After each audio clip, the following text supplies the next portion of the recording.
Common sense isn't gone. It just needs a comeback. Common Sense Superheroes with David and Greg. It's so hard to say goodbye to yesterday. That is the smooth soundings of Boys to Men. It's hard to say goodbye to yesterday. And I say that in memory of one great Lou Holtz, who passed away yesterday at the age of, I don't know, 89. Let's He go was with up that. there. He was up there, yeah. Lou was up there. I am your host, David. Across from me, the bearded one, of course, is Gregory. Gregory, I made a little post about Lou Holtz and his impact on me, but anything you got to say about Lou Holtz to start with? Well, for starters, that was clearly not the dulcet tones of Boys to Men. You have opened every episode with some rendition of some song, and that may have been the ballsiest attempt yet, because that is one you just can't pull off, and you shouldn't have tried. I'm no Lou Boys Holtz, to Men, man. that's for damn sure.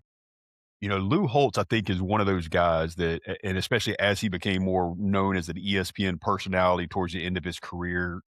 I mean, look, let's get. He's kind of a unique looking character. He speaks with a lisp. He's an individual who is easy to pick fun at. But I can tell you from folks that I have heard that are close to him, and truth be told, my own dad said Lou Holtz gave one of the most impressive speeches he's ever had. My dad got to travel a lot and hear a lot of celebrity speakers and people that do that for a living. And he said, love him or hate him, he said the guy was a man of deep faith, and his conviction and his love of God came through. And he said, you get him off the football field or out of a locker room. And he said, he's one of the most genuine, down to earth people. Much love for the Holtz family. God rest his soul. And, they don't make them like that anymore. Well, I believe Mr. Ken's heard quite a few speeches, so if he talks highly of it, I'm bound to believe it. But several years ago, when I was living in Macon, the job I had working at Rapid Delivery Service, I would drive basically all day. And I stopped by a little shop in Byron, Georgia, I think it was. I can't remember the exit, maybe 149. I don't know. Peach County, baby. I stopped off, and there's a secondhand store over there by I believe there's a Roses as well. There's all kind of little outlet shops or whatnot, but they had a secondhand bookstore. And I just got into, I try to read, because I'm not educated in the typical sense, but I do try to read and try to educate myself the best I can.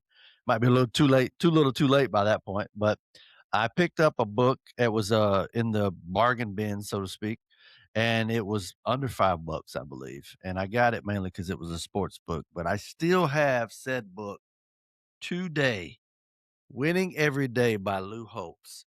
And I opened it up and I read it, and I almost couldn't put it down. I was marking it up.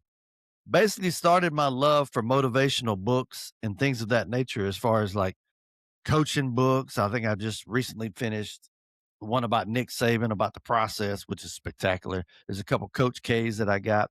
But Lou Holtz's book was the one that started off my track and trying to not necessarily be a coach, but definitely wanted me to try to motivate people, even in the best way I can. Lord knows I don't live it every day by no means.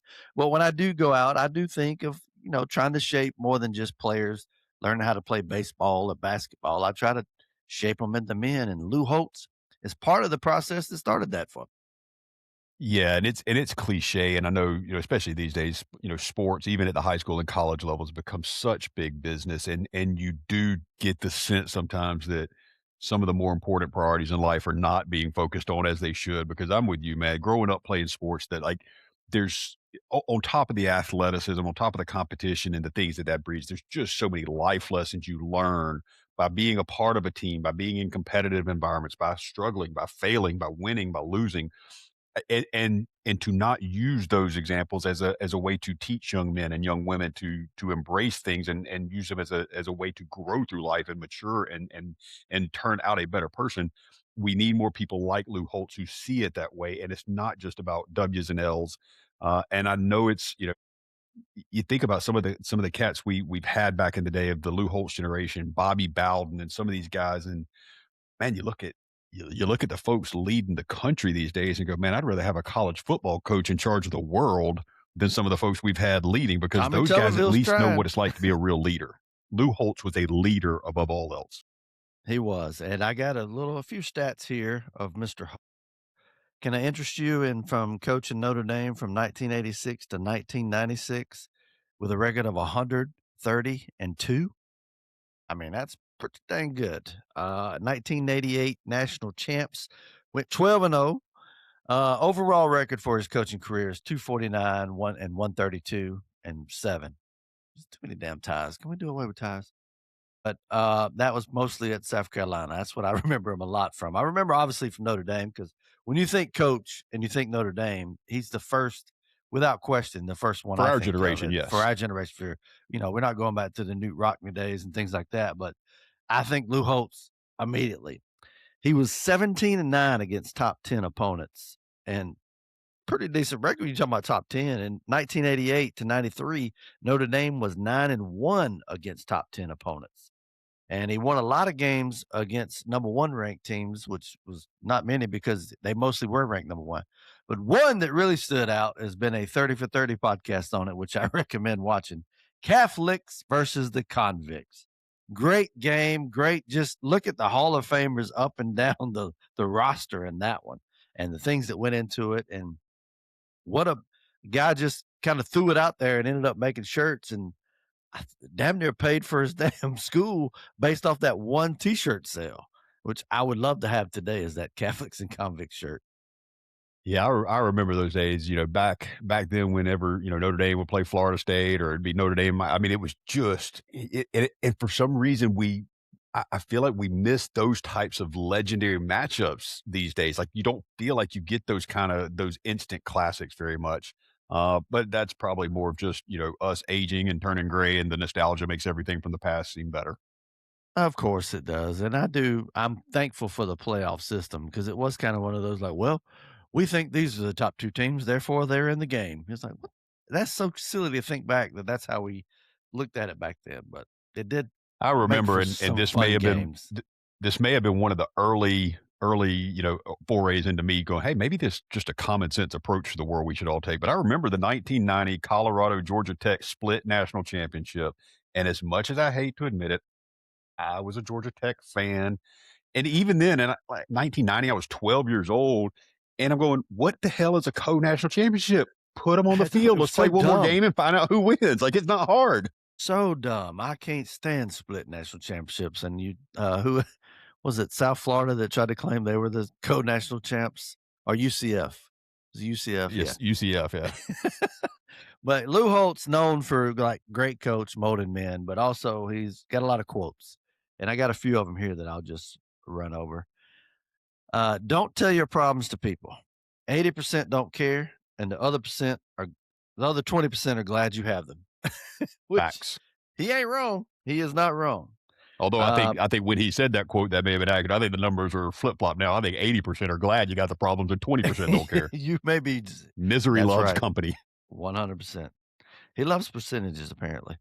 This one's actually really good. Life is 10% what happens to you and 90% how you respond to it. I mean, life lessons to live by. So true. That is a simply put one of the most powerful things anybody can embrace as they go through the world because you cannot control what happens, but you can always control your response. 100%. Everyone goes through adversity in life, but what matters is how you learn from it. And that is true. And I even tell my boys, I'm like, hey, we lost tonight, but it only stays a loss if you don't learn from it. If you learn from it, it's a lesson. And I say that every time we lose a game because it's you don't want to keep it a loss. You want to make it a lesson. And I'm probably combined a little bit of that with Saban and with Lou Holtz. If you burn your neighbor's house down, it doesn't make your house look any better. And boy, if that doesn't hit the mark politically today and every day, like that's so true. I don't see what you get by tearing down your president or you're not president when we're all in this together. At the end of the day, we're all Americans. Don't tear down America because you live here. For now. Logic to me, common sense. And this one, I'll finish on this one. No one has ever drowned in sweat. That's a good point. Well, at the risk Throw of that out saying at something practice tonight. crass after all the honor we have bestowed upon Lou Holtz, it is a chance that somebody might have drowned in his spittle.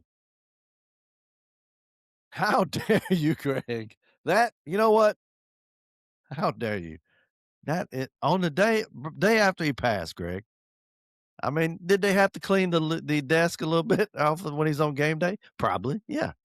But I that's may have besides the mentioned on here point. before that sometimes that the opportunity to say something humorous will definitely allow me to offend folks, because if I think it's even remotely a chance of it being funny, it's probably coming out of my mouth. And I'm sorry, but that dude spit everywhere he talked. He did, but could we not finish the segment, Greg?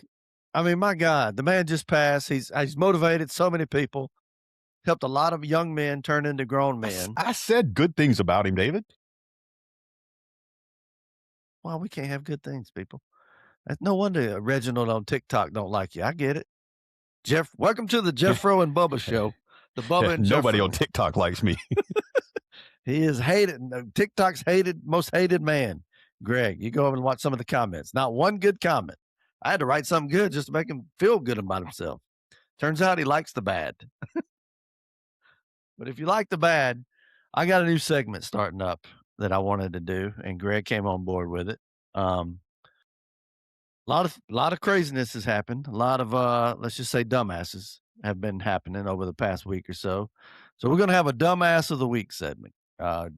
Greg likes to call it winning the Crockett Award, which is pretty damn good. I got to give you that. But got a little jingle here. Let's welcome to the first, I don't want to say annual, I guess maybe weekly, the first rendition of Greg and David's, or David and Greg's Dumbass of the Week Awards. When common sense is looking bleak, it's David and Greg's Dumbass of the Week.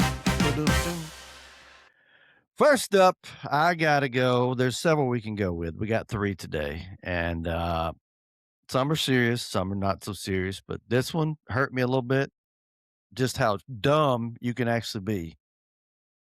Jerks and Profar. I think you all by now know why he's the dumbass of the week. But Greg, how the hell? It's like, how do you get fired on your day off? How do you get busted again for steroids or a masking agent 2 years in a row? There are things that you can literally break your brain trying to figure out and make sense of it. I think this is one of those things because, I mean, at the end of the day, he already had the contract. Like, it's not like he was trying to, in a contract year and trying to improve his performance to get the next big contract. Like, all you got to do is just be able to suit up and play to get paid. Yeah, that's I fear that the competition for dumbass of the week is going to be pretty stiff on the regular, because there's just a lot of dumbassery going on these days. So many dumb moves. But yeah, I mean, you immediately join a new team and get popped for half a season for PEDs. Everybody tries to move on. You clear the air. We roll in. I was singing his praises. I was talking about his potential on our preseason. Like, and what I say, we're going to question it because of his steroids in the past, his numbers. I said the guy could put up 30 home runs this year, and well, that ain't going to happen because he's going to play 0 games. What? I think he's losing in the neighborhood of $20 million based on last year and this year. How effing stupid do you got to be? You know they're going to be coming at you, bro. You know they're going to be looking at you. You're suspect number 1. You're going to get tested more than anybody because they're hey, this guy's dumb. The only defense I could come up with is I believe he's from the Netherlands, and I'm fairly certain there's some pretty loose laws and stuff over there as far as substances and what you're allowed to get away with. So maybe it's just a cultural thing, and he's just not used to not being able to stick needles in your butt to grow muscles. Hey, dumbass, where do you get paid at? Is it the Netherlands? No, it's America. It's in Atlanta, and your ass got to follow the rules. Like a masking agent. Like last year, it was like hiding something. Oh, we were trying to get pregnant and all that. I'm like, get the hell out of here. You got popped. And then some announcer or reporter lady asked him this year, he's like, did you fix the problems that you had last year? He's like, oh, yeah, I got that. And then he was the one talking about wanting to complain at first about DHing with Mike Yastrzemski, upset about it. Man, F you. Ain't nobody upset with any. Who cares what you think? You should have DH'd and shut up and sit down. My God, you not ruined the season, but good grief. Now we got $18 million, I think. Who the hell are we going to sign? Who we going to get? What makes it even worse, and I've dealt with stories of this, with some high school kids and even to some college kids where, they're taking a supplement and it has something, and you get that. But at the professional level, at the Major League Baseball level, with the amount of resources available, with the expertise and all, there's absolutely no reason for anything like this to ever happen. Every team knows exactly what's on the banned substance list. Their trainers know, everybody in the office, like everybody in the organization knows there is no reason for this to happen. And therefore, like it is one of those things. It is a brain breaking thing to try to even figure out. Like dumbass, like you clearly can't get away with this. They test now. Like I'm sorry, like 20 years ago you'd have been fine. Yeah. What do you take the performance enhancing drugs for mostly? Is to get a big contract.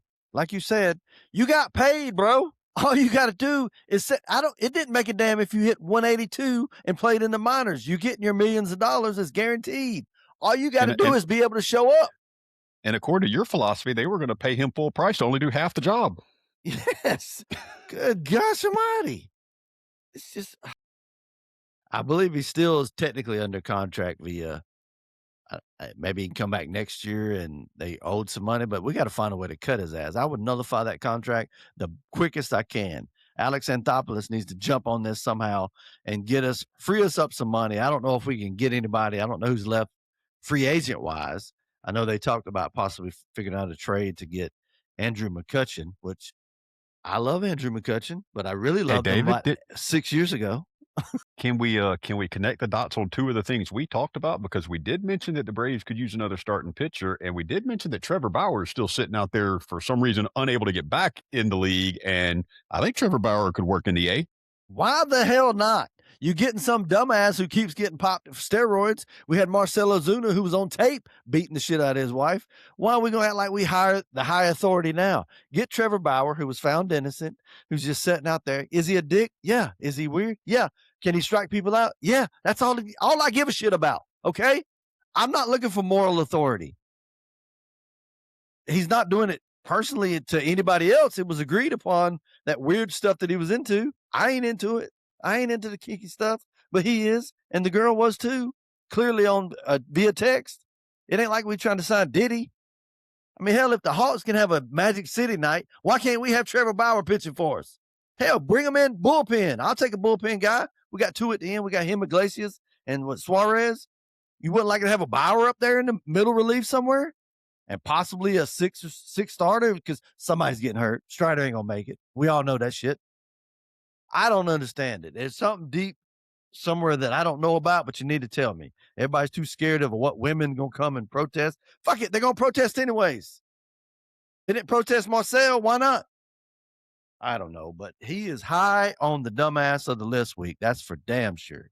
So Jerks and Profar is one of the contestants on the first dumbass of the week segment. I'm sorry, I'm a little hot, Greg. It just pissed me off. I love baseball so much now, and I'm trying my best to get excited for the Braves. But this hurt. This stall. Yeah, it's unfortunate. It's absolutely asinine, and all you do is just hope we move on and put it behind us. And at the end of the day, that's there's something to be said. Like it's not a loss if you learn a lesson. So did the Braves learn a lesson from this? Do we go? Okay, I'm about. Let's just move on from this guy. Let's go. Let's move. Put them in the bad sign. It's bad. The long list of bad, crazy, ridiculous stuff that happens to Atlanta sports teams, and put that behind us. Alex Rodriguez popped twice for steroids, but not back to back.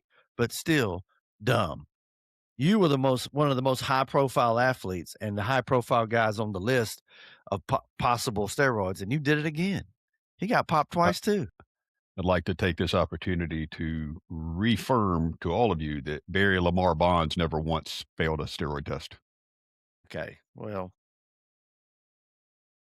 because he was never given one, or either damn old Balco is really good at giving the old the masking agent. And I love Barry Bonds, but he was used to the gills. My man wore a hat like a bucket. He had a bucket hat, okay? Now, would he have hit 550 home runs probably and batted around 300 and probably would have stole a shit ton more bases? Yeah, he would have. And he would have been a Hall of Famer without question without the steroids. He doesn't need it. But he's probably not getting to 777. What did he end up? 773 Yeah. Well, Something along 73 those lines. was the total record. And I think Numbers. So he ended up like 7 767 or something for the. Yeah, something like This is totally random, and I don't know why it just popped in my mind, but Barry Bonds possesses one of my two favorite all-time Sports Illustrated covers. One of them was the Marcus Stroud committing to Georgia, where he had on a Florida T-shirt and he rips it open. It has the Georgia shirt under it. But nice. my original favorite was just Barry Bonds just standing there resting on his back, and the headline said, "I'm Barry Bonds and you're not." I mean, And that was at the point where he was like head and shoulders like the best player on the freaking planet. And I go, like, can you imagine, like, to even spend one day as a Michael Jordan, a Tiger Woods, a Barry Bonds, to where you wake up in the morning, even if it's just for one day, where you go, I am absolutely unquestionably the best in the world at something. What's that feel like?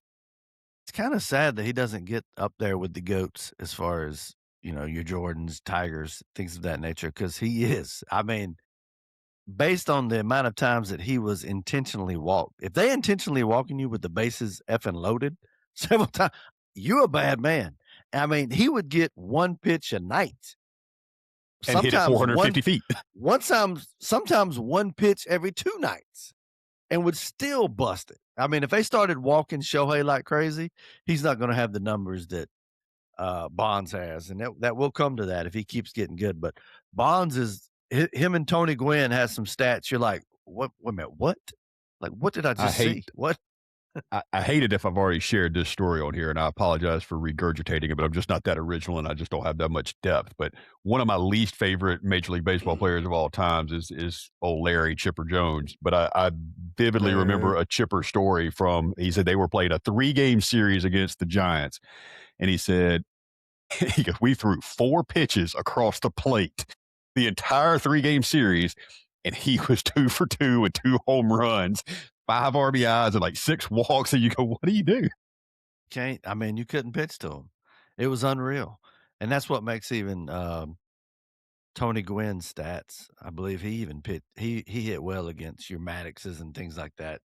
But Bonds, not the best teammate. No, I don't think nobody liked him. I'm sure him and Jeff Kent got into it a time or two. And I still love watching the footage of Jim Leland just ripping his ass in Pittsburgh with smoking a stogie or a cig, just have it hanging out, just letting Bonds have it. That Pirates team was freaking stacked, son. Him, Bonilla, Andy Van Slyke. Yep. Yeah, I mean, they had a squad, and thank goodness Sid Bream was able to get through and slide, make something happen in that year. Wow. Yeah, Bonds. I don't know how we got to Bonds, but we could have a whole freaking series on Bonds and his just ridiculousness. And unfortunately, his name doesn't get thrown up in many of the highlights anymore because of the steroids issue. Not that we were going to talk about Profar in that same question, because Lord knows he ain't nowhere near the talent of any damn body. They don't make those kind of steroids. Especially not now. We ain't. Just back to dumbass Profar. My second dumbass of the week. This one's kind of sad because clearly it's an issue, but it is pretty much a dumbass. Hall County Sheriff, local story right here. I'm in Hall County, so I better tread lightly. I don't want to hopefully he's got no family listening or friends, but Hall County Sheriff Gerald Couch on February 27th was arrested at 11:30 a.m. You say, what was he arrested? How'd they arrest the cop? The sheriff, rather. Well, he was in his county vehicle, I believe an SUV, and one of the deputies, I believe the chief deputy, noticed him, and which makes me think there was something going on before, because he had to be watching the guy. Arrested him for blowing a nearly 3 times the legal limits and a DUI and 2 Bahama Mamas in the county vehicle. Now, keep in mind, this is 11:30. I think he got pulled over at 10:30 and blew a level of 0.212. Now, the legal limit in Georgia is 0.08, but he blew a 0.212 with 2 Bahama Mamas, one that he had spilled in his car. But the even more impressive part is, I don't know how they found this out, but it says he had been drinking Four Locos since 6 a.m. You wake up at 6 a.m. and start dropping Four Locos. I want to hang with the dude, but you are a dumbass. Yeah, one has to contemplate what in the hell must have happened in his life the night before to wake up at 6 a.m. when that be the decision you make. You either had a really good night the Four night before and you try Loko? to keep it going, or you are drowning some issues. Now you respect the commitment, man. If you're going to go big, like I mean, just do Man, it. Get behind the wheel of your cop car, throwing drinks back. Let's go. You touched on something that I think you how this happens brings up some questions because I mean, clearly I don't think it's a normal habit for one cop to pull over another, and uh, that almost makes him even more of a dumbass because that leads you to believe there's had to be some underlying suspicion. There had to be something going on to which, if any of us have any self awareness, you know when you're in an environment and people are watching you or not, not really big fans of yours, you would think you would have some self awareness and know, hey, maybe I should, if I'm going to get shit faced and drive, maybe not use my service vehicle. I believe back in December he took some time off for medical reasons, but I'm guessing that those medical reasons involved a 12-step program, perhaps.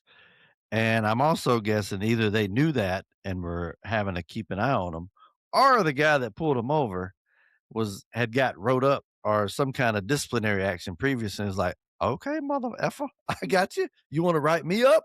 We'll see how that goes. And they ended up because it was such the chief deputy, I think, because of conflict of interest, he pulled him over, but he ended up having to call GSP to actually come and do the sobriety test and actually do it arresting. And there's audio of the call, which I don't have, but it was very fishy how they kept dancing around like who it was and why he was pulled over and things of that nature. Cause, with dash cams and all that now, they ain't like no just let it slide anymore because all that's public knowledge. So if you get pulled over and you're a cop and you look high as a kite or drunk as a skunk, they can't just let you go because then if it comes out, that's on them. Makes them look bad. And I think while I'm talking about it, I think there was somebody down around Thomaston area, Hempfield or whatever, I believe, got caught with that. And saw on like Twitter, he wasn't drinking or whatnot, but he was being just a dick to the other cop because he had that higher than that thou authority. It was like, why are you pulling me over? Do you know who I am? Kind of deal. And boy, it backfired on him. And this backfiring on old Sheriff Couch. I'm assuming Hall County is going to be getting a new sheriff here soon. But Are you if he running? was, I may listen. Never say never. With all the things going around, if Jasmine Crockett can hold up, wait a minute, she does not anymore. Uh-oh. Actually, she does technically still hold an She office. still hold it, but she failed at her bid out in Texas. But it says here he had two cans of Bahama Mamas, which I don't know, but I'm assuming that was the Cutwaters. If it was the Cutwater Bahama Mamas, let me tell you something. Those will put you on your ass, son. Have you ever had Cutwater? I've probably had a few around the Braves game or something, maybe. I think Bro. I tried a couple of them. I had a few of them out on the boats. I think it was the jalapeno margarita Cutwaters, and they gave you can get the sample cans, which are like yay big, or you can get the regular full size cans. And I had the full size cans. We went on a boat with some friends of ours to Pelican Pete's, I believe, and I think we were just drinking a couple, before we get out there. And by the time I got to Pelican Pete's, I was seeing like 4 different Pete's because it was Cutwater is no jokes. Like you said, I don't drink as much as I used to, but damn, them things are strong. Wait, you don't drink as much as you used to. You used to drink a Heineken and a half and fall over. What are you talking Well, about? now it's half a Heineken. I was never a big drinker. Which I'm a cheap date. I love that. I buy a damn case of beer and it lasts me 2 weeks. I love that. That's how I like it. Cheap date, baby. It'd be funner if Brooke would drink, but she don't drink. But she will drink the pina coladas from Pelican Pete's and Pelican Pete's only for some reason. So as long as we buy a boat or get with somebody with a boat and are able to boat over to Pelican Pete's, then she'll drink. And I think it'd be a fun night, but she ends up saying she can't feel her legs and falls asleep. So As soon as she takes one sip, she's like, my legs are hot. I'm like, okay, ease up. But so far, Jerkson Profar, dumbass of the week contender, and Hall County Sheriff jailed Couch. Couch? I think it's Couch. Arrested for DUI, also a contender. Now, I have a third contestant, Greg, but I don't know this person's name. But now, if you are going to be driving a pace car, let's say, for a marathon, somebody runs a marathon, I believe this was a half marathon, and you're driving the pace car that has the times on it, and, they follow you. What do you think the number one thing, you shouldn't have Bahama Mamas like Gerald Couch, but also, what do you think the number one thing that you should probably know if you're going to be the pace car driver for a half marathon? No sudden brake checks. That would be a good one. That's also a good one. Maybe they should know the route. The route would be really good to know if you're going to be the pace car driver. Now, it's easy in NASCAR because, your route is just in an oval. You just go around and around. But in a half marathon, if people are following you and depending on you, say Jessica McLean is depending on you, who is winning a race, they may think that, you know what, this person knows where they're going. Clearly, they've been vetted. They wouldn't steer me the wrong way to where I'm leading the race, take a sudden wrong turn, and then I follow them for about 3 minutes and then realize, oh, wait, this is not the route I'm supposed to go. Somebody took the wrong route, Greg. I believe that is actually probably more common than we realize. I know I've heard a couple of stories about that. I think there was one even a handful of years back where it allowed a second place racer to take the lead, but then out of a show of good character, they actually allowed the person who had made the wrong turn to come back and get back in front of them again.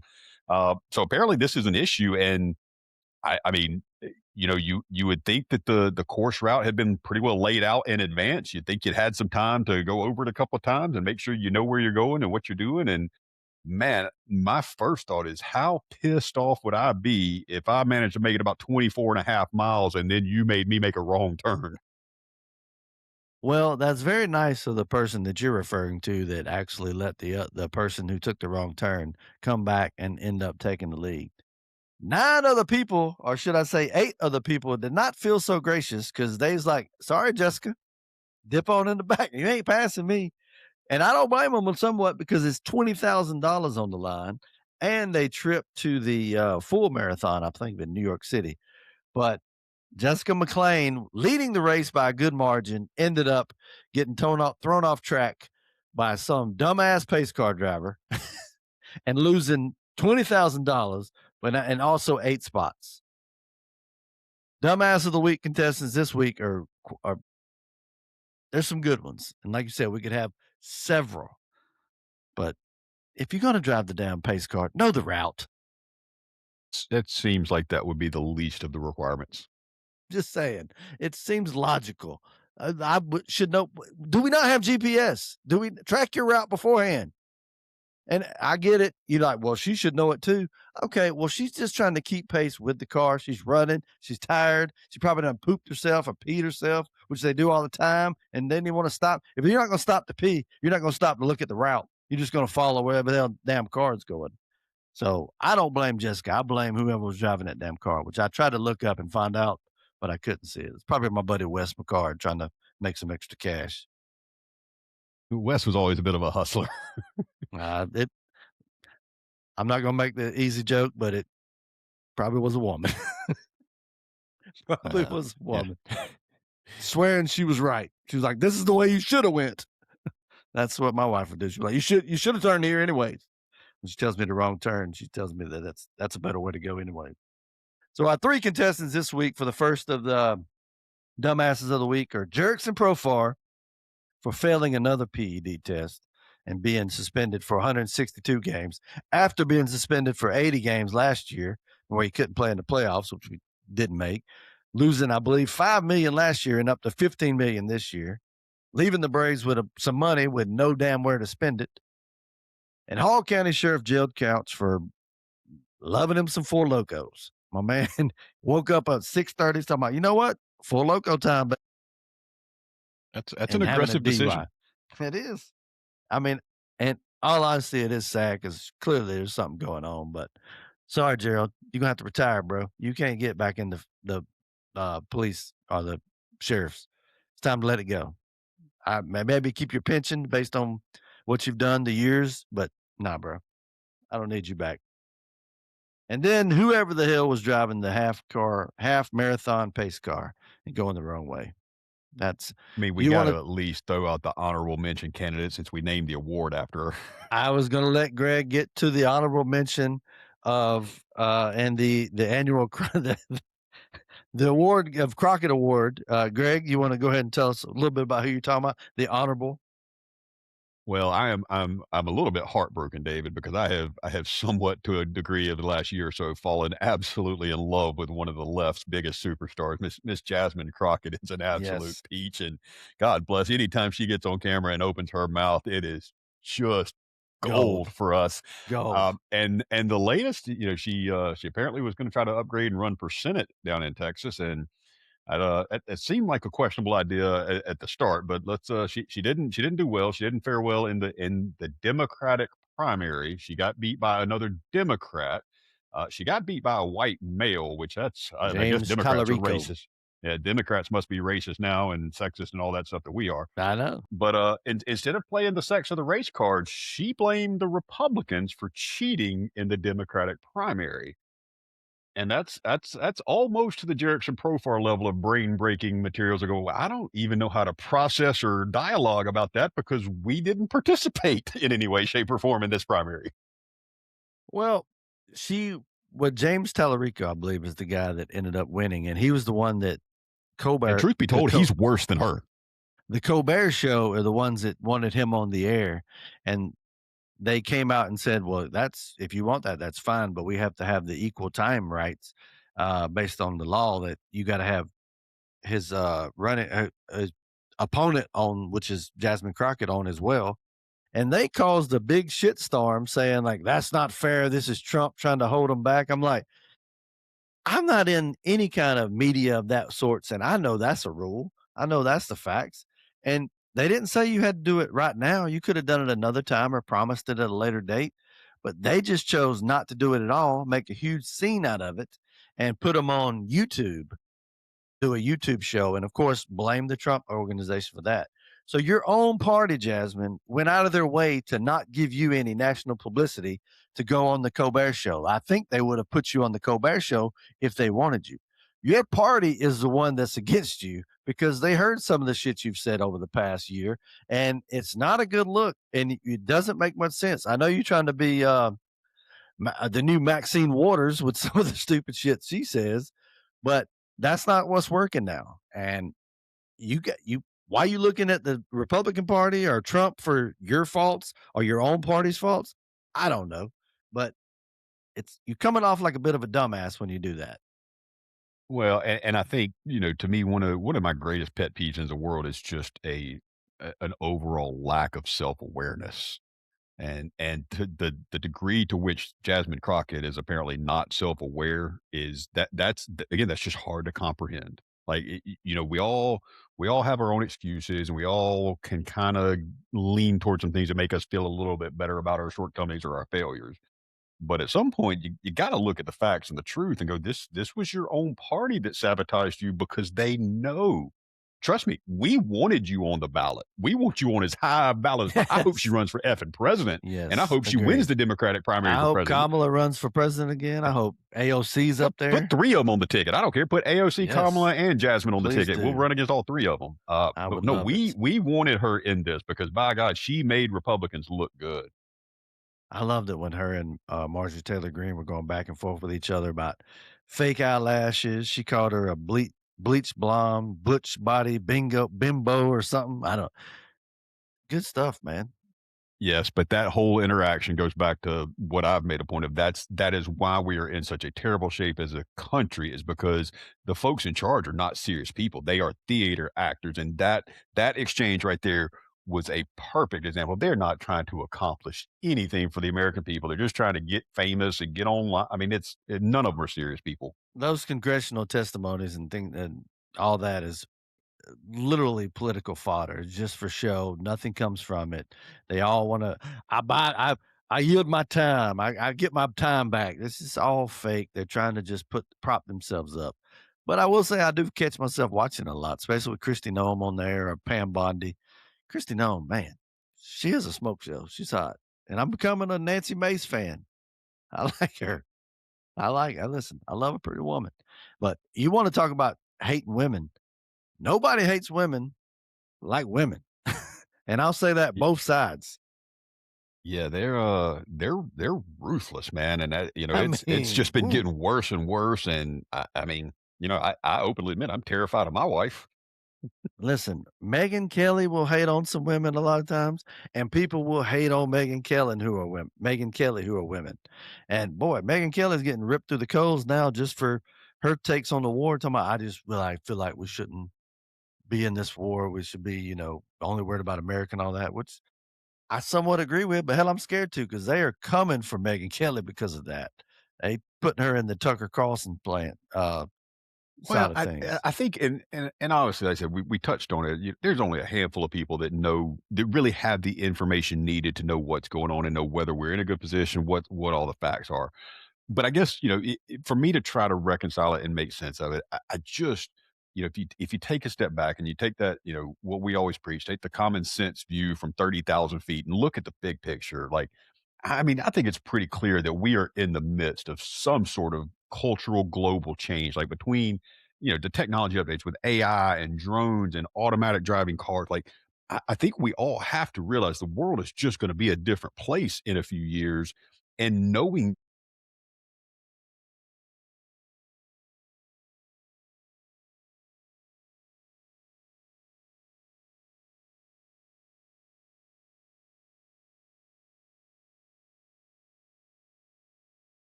If you complained like crazy that Obama did not get congressional approval for the war in Lebanon, if you were all going nuts those 7 months, I believe it was Lebanon we were in war with, then by all means, you have a right to complain about this, the fact that Trump did not.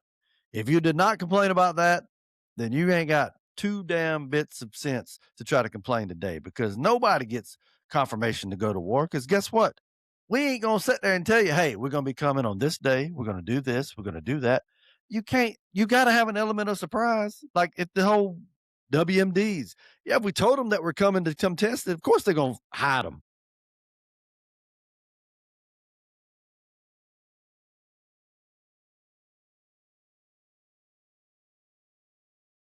1000%.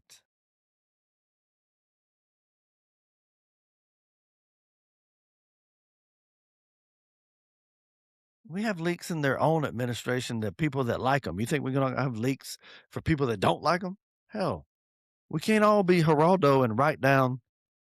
This does make me remember when he was over there and he was reporting and he, like, drew in the sand, like, where we were and what we're gonna attack and all that? They ended up booting his ass back to America. I'm like, "Damn it, Geraldo Rivera, what the hell's wrong with you, man?"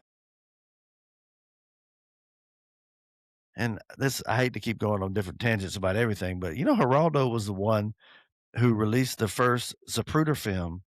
I believe it was a comedian that came on Geraldo Rivera's show, and it ended up being like 11 years later, maybe. I need to test that, but they didn't have that Zapruder film until several years later, and they aired it live on national TV, and that was the part that made everybody think like, "Oh, damn, maybe Kennedy was killed by somebody other than just one person." We'll never know. We know. We know. I'm still up there, but I just find it funny that Geraldo, such a major event as that, was involved in the Kennedy Zapruder film being released, and he's also involved in the damn telling everybody where the hell we were in the Iraqi-Afghanistan war. Damn it, Geraldo! And you got hit in the face by a chair from a Nazi, which was hilarious too. He's up there. Let's put he's up there with them dumbass glasses. Remember when he took his shirt off and he was sending that picture to the girl that had his shirt off in his underwear with them dumbass glasses on? I'm gonna put that as my cover photo, but a time or two. Brooke don't like them. She sends them right back. That's it for the day, folks. Another great episode. I mean, if I do say so myself, we went all out. Started out dumbass, and then we go a little bit everywhere. But let us know in the comments or message us who you think the dumbass of the week is. We might have a little vote and tally and see what happens. On mine, you're pointing yourself. He's pointing to yourself, not to me. Dumbass of the week, we got Jerkson Profar, Hall County Sheriff Jail Couch, and the half marathon pace car driver that went the wrong damn way. Like, share, do everything you need to do. Please keep showing love. We definitely appreciate that. On the YouTube, click the little bell thing that lets you know that when we put out a new episode and you can pop up and watch it. Do all those things that you can do. We definitely appreciate it, and it makes us want to keep coming back and making more shows and spewing our nonsense, which is common sense.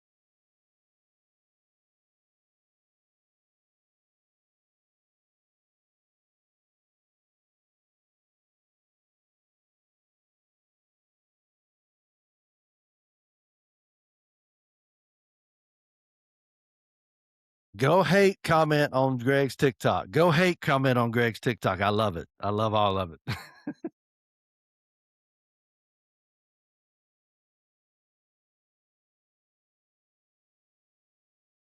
Appreciate it, guys. Thanks.